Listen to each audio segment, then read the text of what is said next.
Welcome to Baymore Stables Presents Chatter at the Bit. Today's topic is very debated and it baffles me as to why. Halters. What halters you should or shouldn't use on your horse.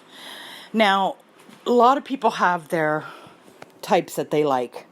You know, you have the rope halter, you have the nylon, leather, the breakaway, the mule tape, the biothane, or neck belts for the broodmares. And everybody seems to think only one halter is appropriate. That's kind of a bit of crap. It depends on how your horse is. A rope halter is absolutely fantastic for doing groundwork and kind of playing around because you have the lead attached, but it deals with pressure points.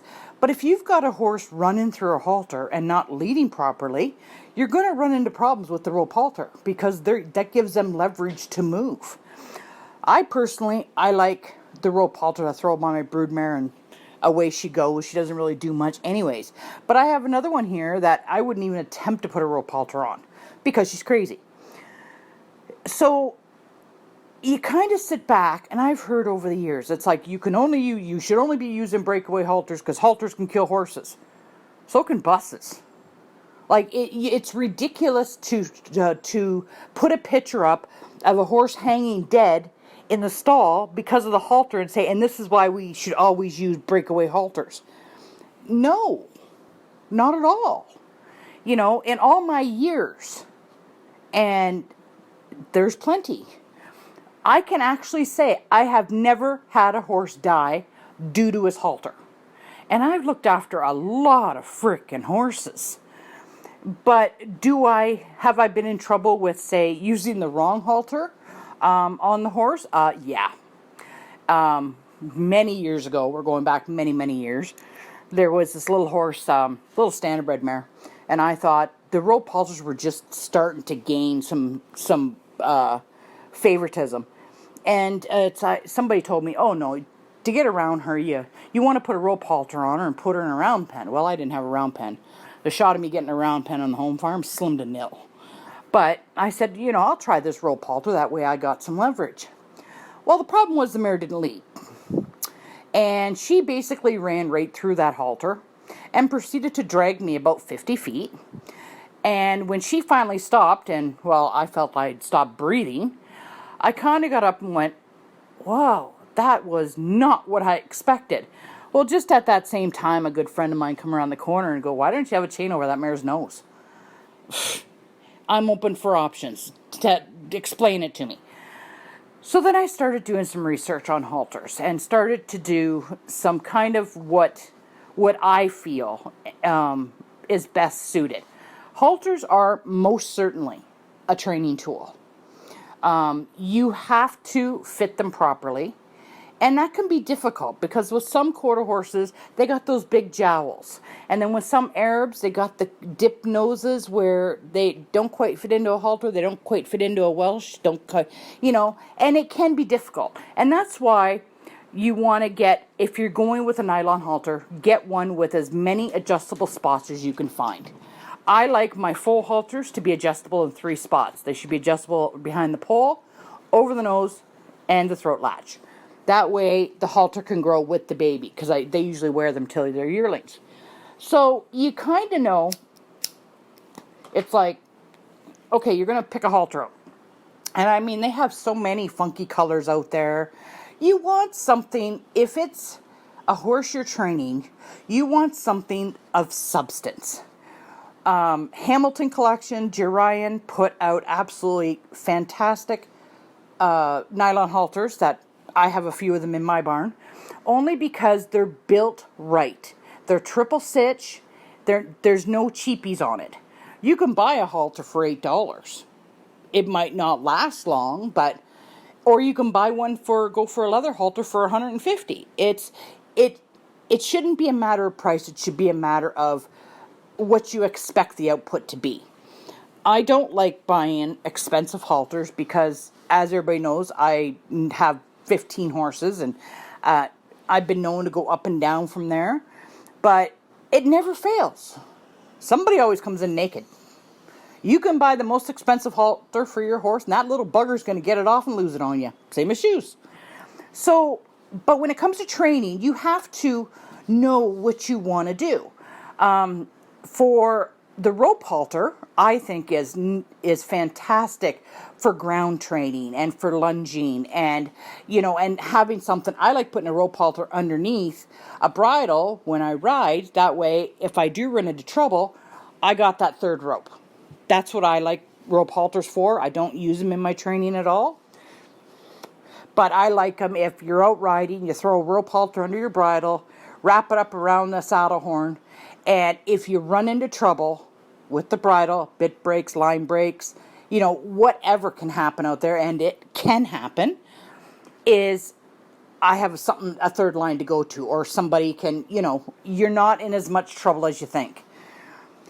But for training, I like the good old-fashioned nylon halter. It's just, to me, I like to fit it so that it's nicely behind the ears.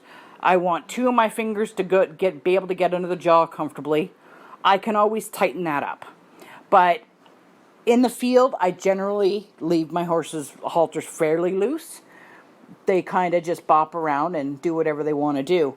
But it's everybody, and you hear people say, well, I won't put my horse out in the field with a halter. And that's why usually you can't catch your horse. We need halters to function around our horses. Like, you're not going to be able to take a 2-year-old unbroke, throw a rope around the neck and say, hey, come on in. It doesn't work that way. So halters are very instrumental in the day-to-day handling of the horse. But if you get the wrong one, or in a case of a friend telling me about this just last week, she decided she has 4 horses. They're just companions, and she just has them because she likes them to look pretty on the lawn. And she had somebody come in and tell her, you got to have breakaway halters. And she had leather halters. I mean, you're comparing breakaway to leather? Like, are you kidding me? But she went and bought all breakaway halters for her horses. Now, her horses go out in the field with halters on, but when they come in, they get their halters off. Most people I know take their horse's halter off when they're in the barn.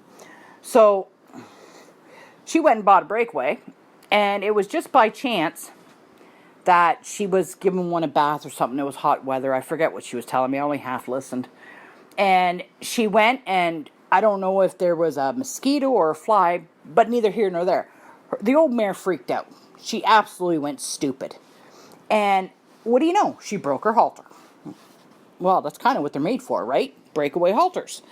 So now she can't get a halter on the mare. Now, she's an older lady, so I sent somebody up to give her a hand, not a big deal. But in that case, breakaway halters are useless. You gotta know what function a halter is to control your horse and to train your horse. There is, and I've said this before, there is no one way of doing things. There is no one thing to do everything. And I'll suffice it to say, there's not one halter for every horse. And you have to take that into consideration. Now, I like I said, I use my nylon. If I could afford triple-stitched leather, calf leather halters with nameplate, you could bet mine would be in leather. But you want to know something? I'd lose half of them out in the field. Because I have horses that take each other's halters off. It's ridiculous. But I know that when I need to go and train or do something, I have a solid halter to put on that horse.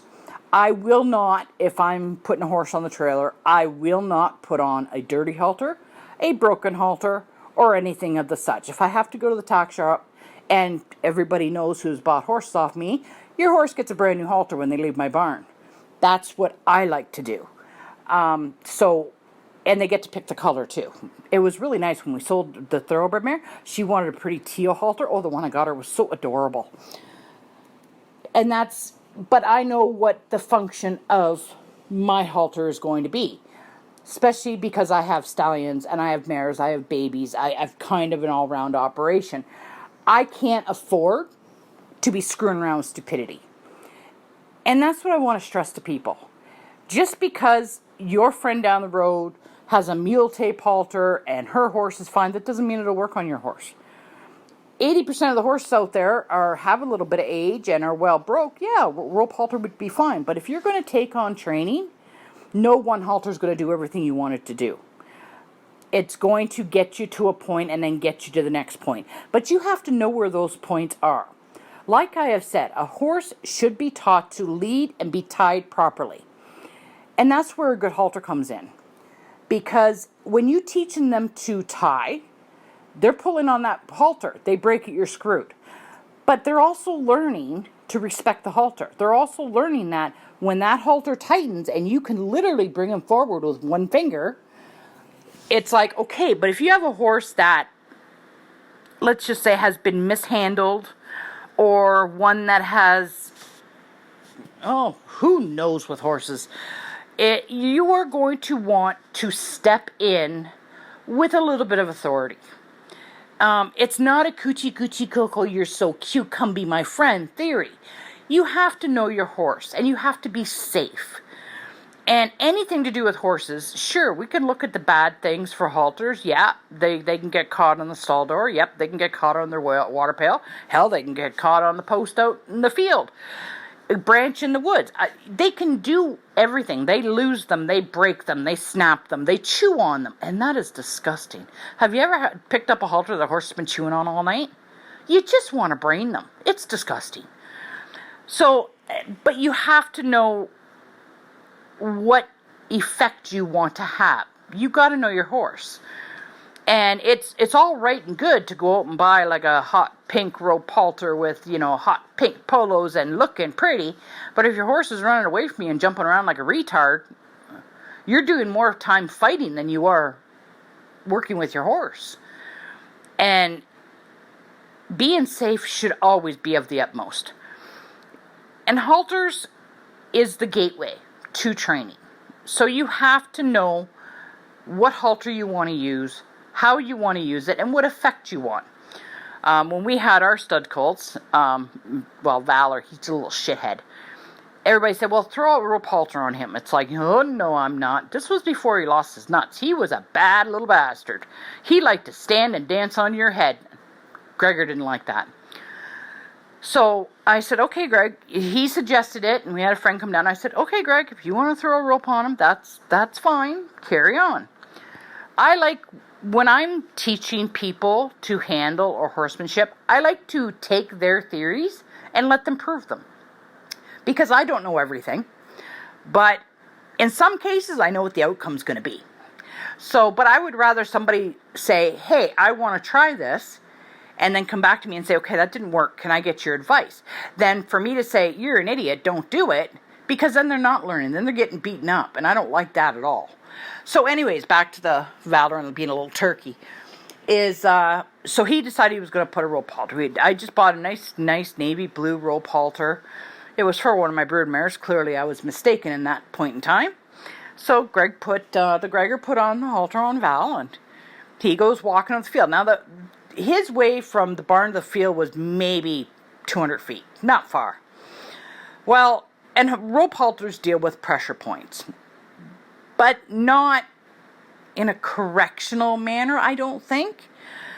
And I know in this case, as I watched Greg, as soon as Val's got all 4 feet outside the door, he started the throwing of the front feet, rearing up, being stupid, lunging. And it was all Greg could do to just hold on to the damn rope. And he ended up getting a foot in the head. It happens. So I came in, I said, well, he come back, and he says, well, I said, what do you think? He said, that ain't happening again. I said, tomorrow he gets a chain over his nose. And Valor was always so forward moving. To now, with his new owner, he wears rope halter all the time. But he's got his brain. We took his brain, we took his peanuts. And Greg then learned how having the right halter will promote the right reaction. And he proceeded to, after that day, we actually made an appointment for Val to lose the peanuts because we're done. But it showed Greg, who is the baby wrangler, I mean, he's fantastic. But it showed him how to get the proper reaction. Because the next day, we went out, And I said to Greg, I said, he's, soon as he gets his last foot out the door, he's going to get stupid. I go, what I want you to do is as soon as he throws his head up, because he was a big boy at this time, he was already 15 hands. And he was only, I think, not even quite 2. And I said, as soon as he throws his head up and goes to bring out his front foot, I go, you bring that chain down as hard and as fast as you can, and then release it. And he goes, okay. Gregor had never had to do this before. So he went out and he did exactly what I said.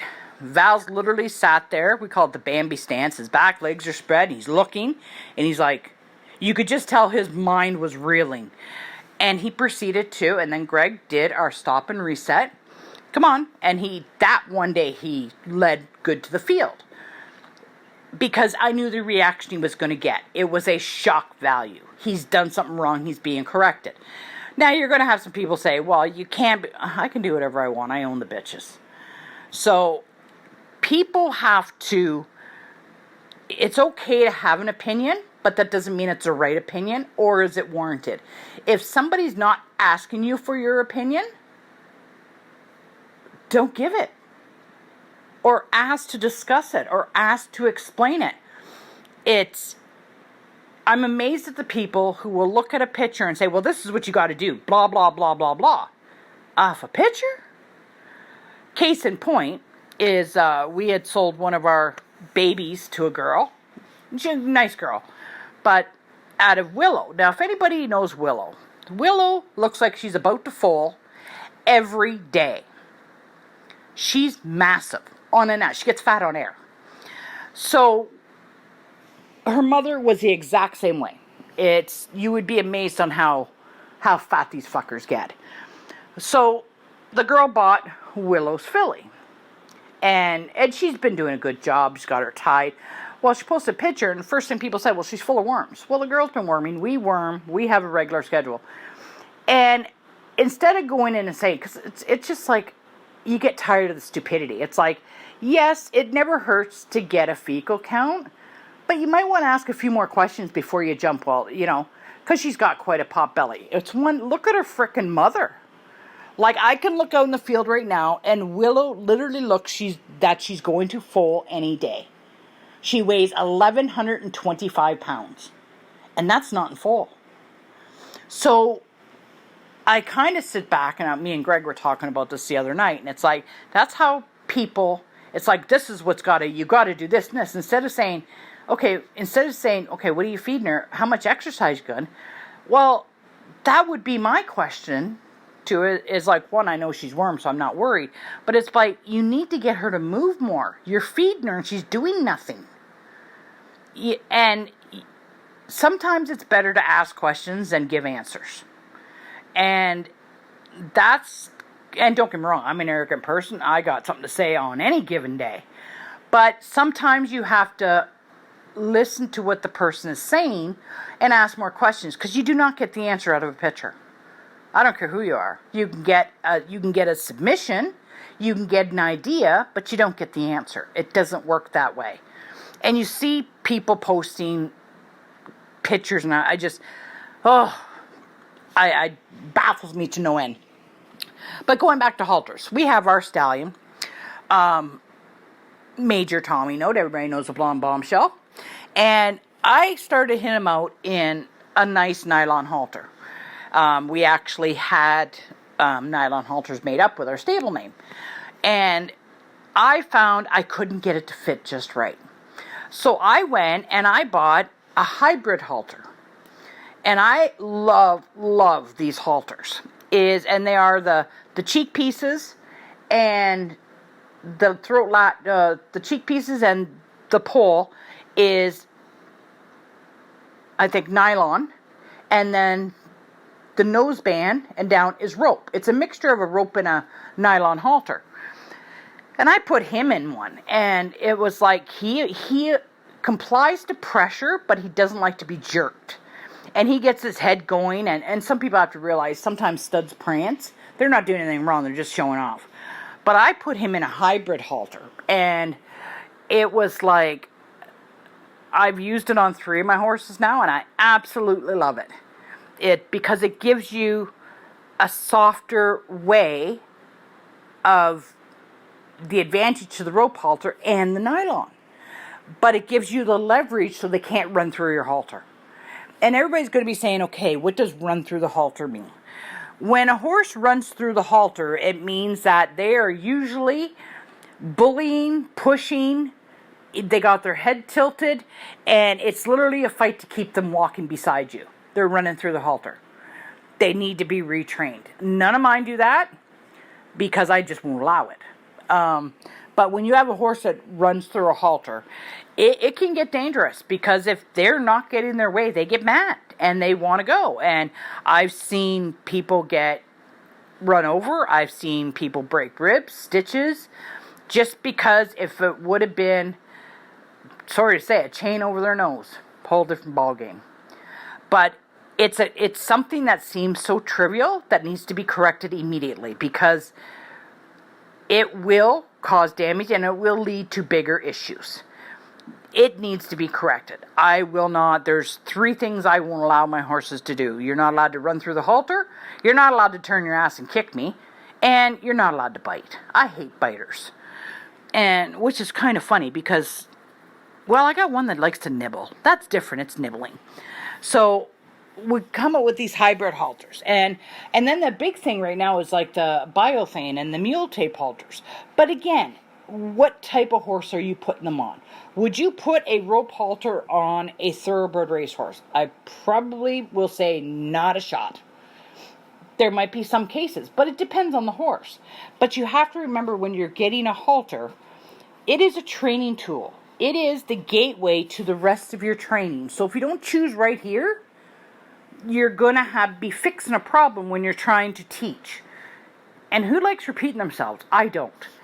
So what I would suggest is know your horse. If you're going to start with babies, absolutely leather or nylon or the hybrids.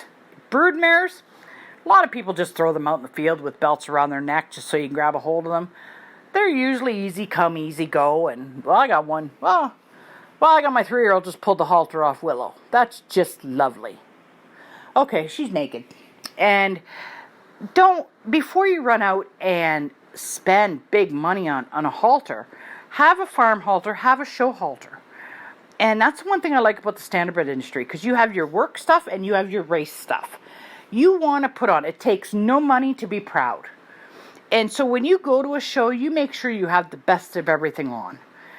Because that's being proud of who you are and your horse. I absolutely cannot understand why people would go out off property and not clean their equipment, not clean the halter. It baffles me to no end, but that's here nor there. But if you're not sure, get a nice halter. Get a halter that you can go to the show ring with. But have a working halter and know what you want from it. I have probably 10 different halters hanging in my barn. And sometimes I'll use a rope, sometimes I'll use the hybrid. But I like having the variety because if I have to change steps to get the proper reaction, I can. I do not believe the breakaway halters are the be-all to end-all. I think it's ridiculous.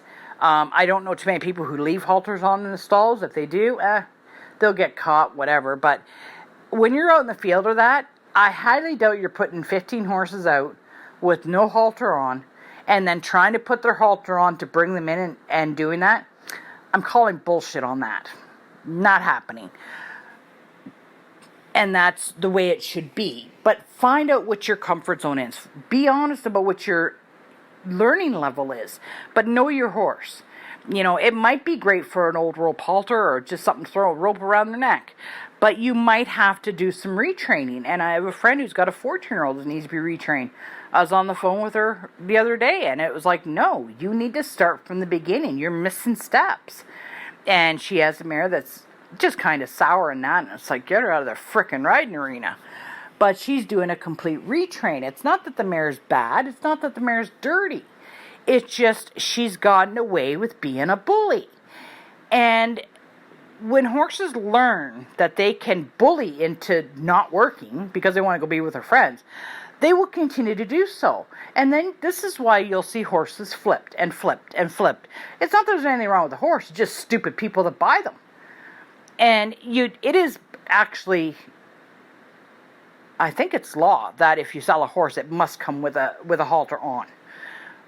Not quite sure, I'd have to look that up. But you should always sell a horse with a halter on. But I'm amazed on, they get hard pressed. Well, you can only use a rope halter. You can only use a leather. It's like, why? Yeah, it goes back to every horse is different. Every person is different. I like my hybrid halters for training. My baby halters are nylons with the 3 adjustable spots on them. I have had leather halters, and then when they get lost out in the field, I want to cry because I just spent $200 on a halter that's laying in the mud somewheres. So I generally try to stick to my nylon halters. I think all of mine in the barn have their nylon halters. But the halters come off at night. They're in their stall. They're content. Some of them come in naked. Some of them run around the property. It's nothing to get excited about. But when it comes to teaching a horse something, is I can go to my wall and say, okay, what reaction do I want to train? What is the proper reaction I need? My proper reaction is I need my horse to lead. I need my horse to respect the halter. Okay. A rope halter might not be what I need. A nylon might not be what I need. And same go with lead shanks. As I have chain leads, cotton chains, just cotton leads, you name it, I got it. But I know what reaction I want to see, and I know what is to be proper and not proper. And you can actually tell anybody who owns one of my horses is nothing phases them. You can throw whatever you want at them. They don't care. They're like, all right, carry on. Does that make me better than anybody else? Oh, shit, no. It makes me middle of the pack, just like everybody else. And when you stop learning, and there's always that one horse that's going to teach you, and you're going to sit there, and as you're looking at the bruise or stitches or blood, and you're going to put your head in your hands and go, what the hell do I do next? That's the right question. That's always the right question. Because you can't blame the horse. The reaction you're getting is because of something you're doing. So when you ask yourself, how do I do this? That's fantastic, because then you're going to look at it as a problem that now needs to be solved, not as a problem to be blamed and, it's the horse's fault. And halters start with that. I've had a couple of them come into my barn and we only use a rope halter. It's like, yeah, good luck with that. If they ask my opinion, I give it. But anybody can do whatever they want. If it works for them, it's effective. If it's something they have worked on and it's what they choose, there's nothing wrong with that either. But if somebody else chooses to do it differently, that's okay too. So when somebody asks, what kind of halter should I be putting on my horse? And then there's a whole big debate because, somebody said, I just throw a nylon halter on. You got to have breakaway. You got to have this.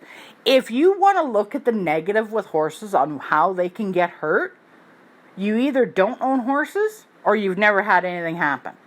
Because if I started thinking about all the stupid things my horses have done over the years, and they have been stupid, I would just drive myself insane. If a horse is going to get hurt, it's going to get hurt. If a horse is going to die, it's going to die. A halter isn't going to make that much of a difference. I'd be more worried about, water troughs, steel fence posts. I've had one post go right up through their chest. Hay feeders. I would be more worried about a lot of other things than a halter. But know what you want. And the nice part is, there's several tack stores that carry all types of halters. Of course, there's Brubaker's in Wallenstein, and there's AVR used tack up by Sudbury. Usually have a great selection of halters, but better yet, both of them are knowledgeable if you want to ask a question. You should never be scared to go to a tack shop and ask a question. When I'm down home, if I go into Wallenstein to Brubaker's, first thing, if I have a question, I had about 3 years ago, I had to buy breeding hobbles. Never used them in my life, but I knew I needed them because I got a kicker. And I go in, and it's like, Henry used to own it, but it's like, okay, this is what I need. And they literally follow me around the store. I get to go to the back room. I get to figure out, you should feel comfortable going to an owner or manager of a tack store and saying, listen, my horse is being a dick, and I know I have to get a new halter. What do you suggest? Because any person that owns a tack shop should know their products and will be able to advise you on what you want to do.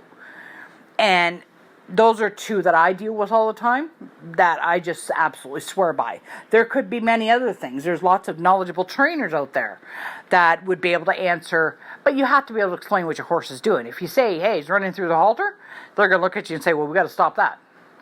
So, but you got funky colors, and you can do your horse up nice. And I mean, everybody was at the thoroughbred that came off the trailer, and he had the leather halter with all the furries, white furries on it. I used to think that was so cool. I used to think, oh, I want to do that. And then when I got my stud and he ate the furries, I went, well, that can't be good. And now, because I have more than 10 horses, of course I have a budget to watch, but I do get my halters. I do get my halters in our navy blue with the Baymore Stables on the noseband. I absolutely love them. And from the re-ride, she does a wonderful job on them. But when I go and put a horse on a trailer, I want a halter that reflects me, reflects my barn, reflects my horse. And I've said this so many times. There is no money in being proud of what you are. I don't care if you have a ratty old horse, 20 years old, sway back. I don't care what you got. If you're taking it off property to a show, put some pride in it. Simple as that. It takes no money to be proud. If you can go and even buy a cheap the nylon halter for $8, which you can get, just something to, it's like, if they're judging you on what your tack looks like or what your horse looks like or what everything looks like, you don't want them people near you anyways. And so when you go out, you should want to be proud of what you have. And I don't care if it's a lame old goat or a mule. Well, I like mules. I really do like mules. Or something that, is ugly. I don't care. As long as you like it, you should be proud of it. Every person should respect that. And that is the bottom line. But you go and buy a new halter. Be proud. But know that your horse to what halter you should buy. And there's lots of different reasons. But my opinion, you got your rope halter for horses that are broke. You got your nylon halter for the all-round halter. You got your breakaway for people that aren't horsemen. You have your mule tape, which is really becoming very favorited. I've never had one on. Biothane doesn't bring any of the features that I want. I like my adjustability. And neck belts for broodmares. I've had a few mares that, they broke their rope halters. And yes, rope halters do break. I've had 3 of them just snap them. And then you have the hybrid halters. And, I'm really a big one on the hybrid halters, but I'm not going to send them out in the field in that because they're going to lose them anyways. So you just kind of want to know what you want. For training tools, I would recommend leather, nylon, hybrid. And for something broke or something that's been there, done that, absolutely anything. And then do it up nice and make sure it fits nice. And you got to kind of know what you want from your horse. But if you got a been there, done that kind of horse, like I got one out here that just, she's only 3, but I don't think she could do something wrong if her world depended on her. We've really not done much with her. But this mare walks perfectly. If I even so much as bring out the camera, she just stands there and poses. I absolutely love our Deca. But you got to know what reaction you want to promote. And a halter does do that. I know people are going to say, oh, a halter doesn't mean that much. Yeah, it does. Because it's the starting point of training. It is the start of the foundation to build for training. Because I don't know a single horse that goes through 60, 90, 100 days of training without wearing a halter. It's the starting point. So know what you want. Know how to use them to be effective. and know the lead, cotton lead, chain lead. Know what you want to happen, neck rope. And I cannot stress that enough, is the halters are the gateway to training. And people don't realize this. If you don't have the right halter, you're going to take a small issue and make it a big problem.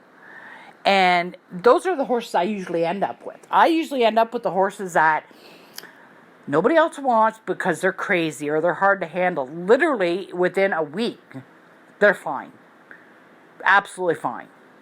And you have to know what you want. You want to know the reaction. If you haven't been there, done that horse, get a really nice funky rope halter or a mule tape halter, because they'll appreciate it. They don't need something heavy because they've been there, done that. But if you're going after, say, a yearling from out west from the ranches, I would not suggest a rope halter. I would suggest getting either a hybrid, a leather, or a nylon, because it's going to promote the proper reaction. And what people either don't want to hear, halters are the gateway to training, because nowhere else you're going to go with your horse that's not going to take a halter. And you want to do it right, because good training makes for a good horse. If you love your horse, train him well. But you can take it or leave it. Halters are halters, but there's no one halter that fits everything, and there's no one purpose halter. It doesn't work that way. That's all for today. Talk soon.